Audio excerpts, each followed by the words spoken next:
Hey guys, and welcome to a 7 Days to Die video. I recently made a community post regarding trying a couple of new games, and this is one of the games I was thinking of trying. This game was actually gifted to me by Doomshade quite a while ago, so thank you to Doomshade for gifting this game. Today we are going to be converting this auto store into a base.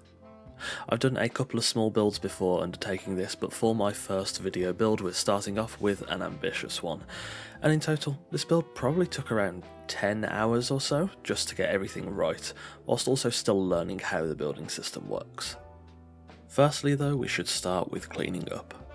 There is a lot of clutter in and around the store, so I'll be using the Super Digger dev tool to clean up all this mess and items I just don't want to keep. I'll be removing some pieces of the building itself, namely the damaged pieces, but overall I want to keep the core shape and structure of the auto store intact, to keep the build looking like a repurposed store rather than just an entirely player-built structure. This cleanup includes cleaning up the holes in the roof, floors and walls, as I'll later be repairing them. I also removed all of the items in the office, the storefront itself, and the men's bathroom, as I'll be repurposing these rooms later on.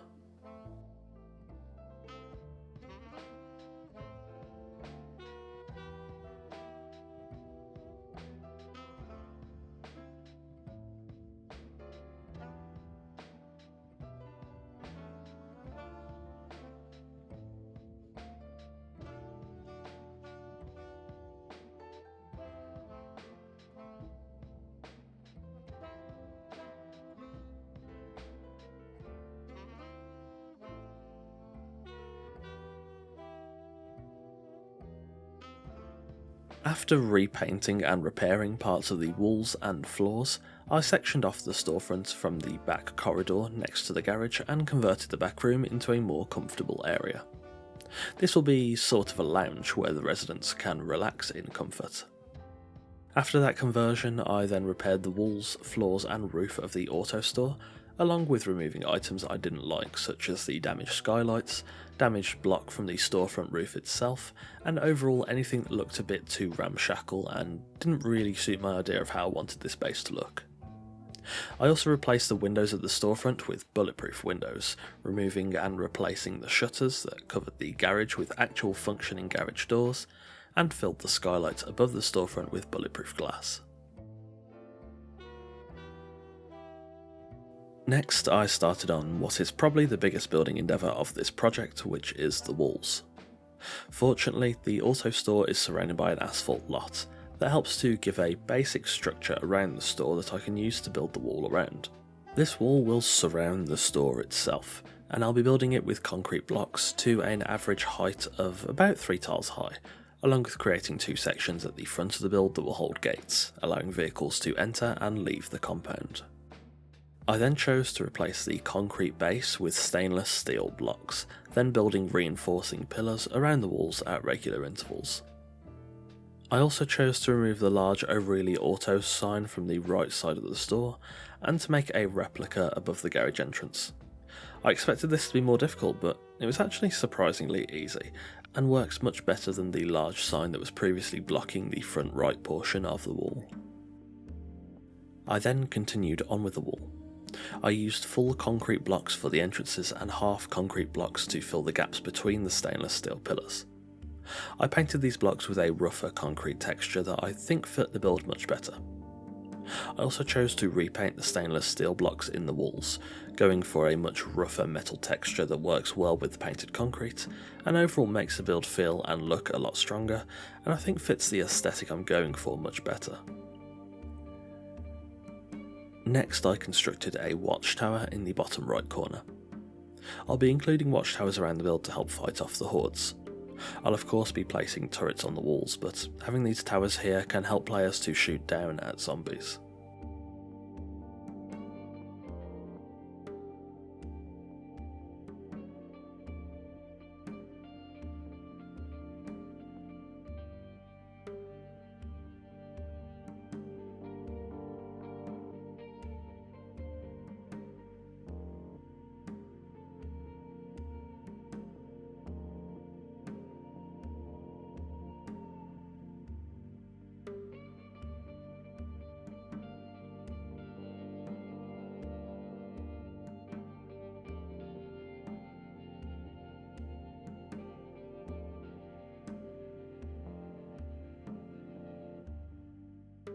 I also then built catwalks onto the top of the wall to allow players to walk across the wall, to shoot at zombies, scout for incoming hordes, refill the turrets, or just take in the sights.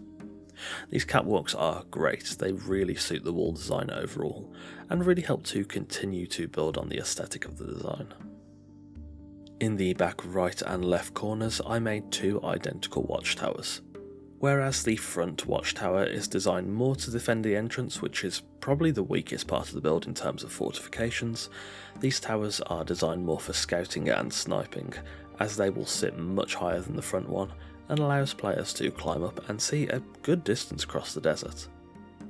I also used a different design for these towers, which helps to add some structural variety and I think suits these taller towers much better than just replicating the design of the front tower.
I realised that one of the best ways to increase traversability of the build was to include a method of reaching the roof from within the store itself.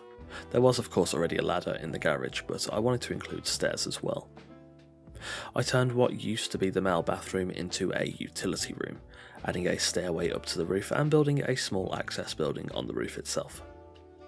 Having roof access is going to be fairly important, seeing as the roof allows players to defend the store should the walls be breached, and it also opens up the roof as somewhere to place down more utility or decorative features.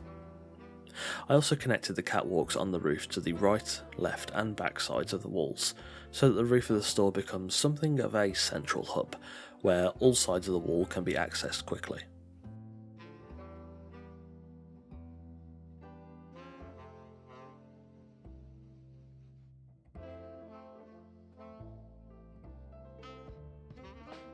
I also extended out a pre-existing building atop the roof and decided to turn it into a generator room. This is where gasoline generators will be stored to power the base.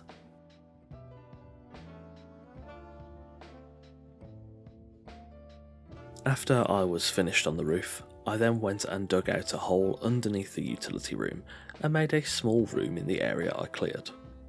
This is a storage room that will be full of crates, chests, etc. for storing a variety of items safely and securely.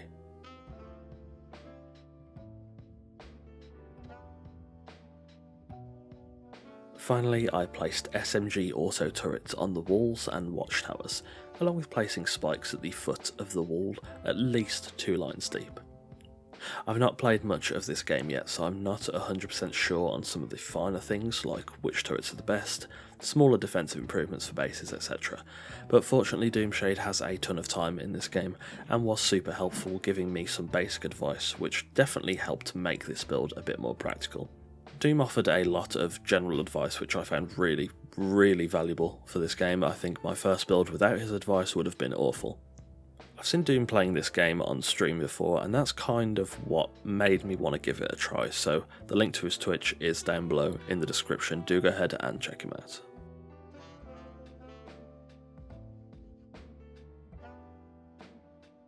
Finally, with the base complete, let's take a look. Approaching the build, the turrets, walls and spikes are definitely intimidating and provide a large obstacle for hordes to overcome.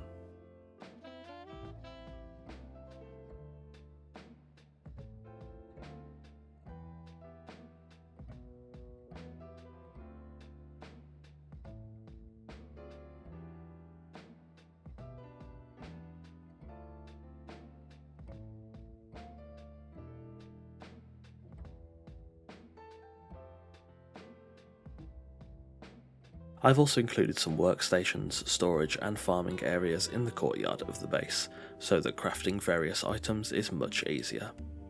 The courtyard is also defended by more shotgun turrets at regular intervals on the store's walls.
The sniper towers sit quite high above the build, and I think do a good job of providing overwatch for the base.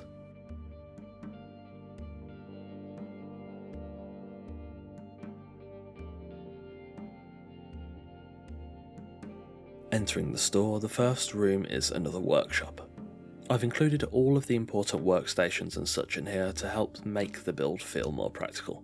But overall, I think this room has a good structure and plenty of room to breathe, of course, along with being practical.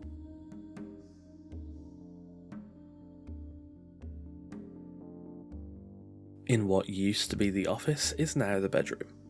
This is just a simple place to sleep. I probably could have done a little more with the decoration, and given the size of the room, it could easily be adapted to multiple people if needed.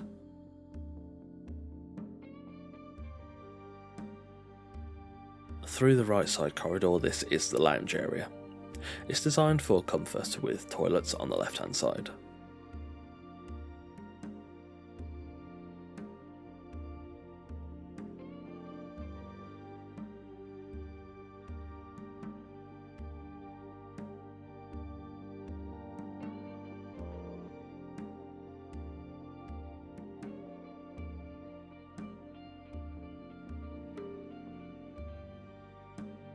There's also the garage on the right side that leads out to the courtyard, allowing for vehicle storage safely inside the store.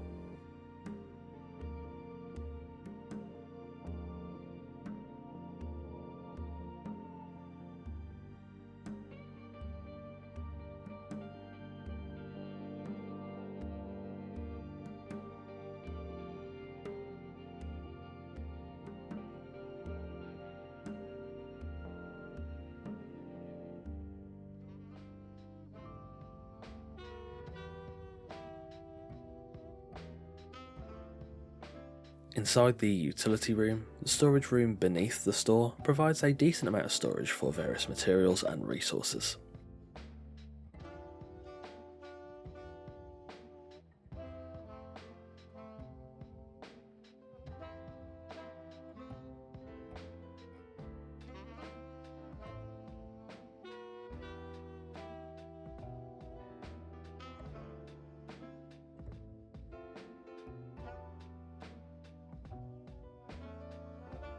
Heading up again, we reach the roof. The roof is definitely a little more cluttered than it was when I started this project, but I've included a lot of power options up on the roof, including gasoline generators and a large solar array. I didn't link all of these up as I'm still just getting into learning how electricity works, so hopefully I can learn it at some point soon, but it shouldn't be hard at all for an experienced player to get this build all wired up.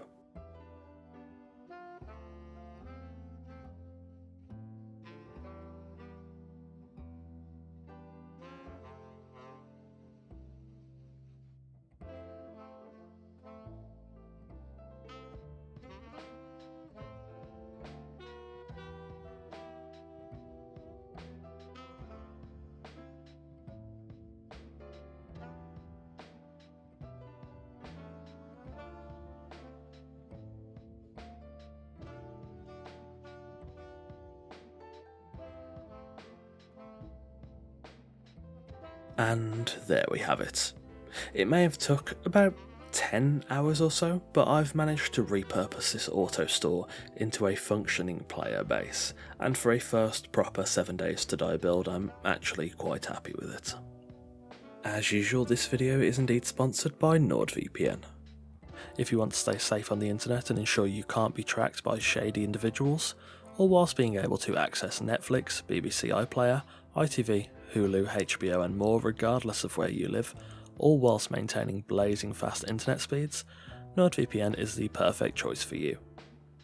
When you use my link or discount code, you can get 68% off a 2-year deal, which comes out to $3.71 a month, an absolute bargain price for such a great service that I use almost every day. The software is a small download and it's easy to use. One click and you're both connected and protected, and you have full access to the internet. Nord also has very strict policies on protecting your data, meaning you can browse in confidence.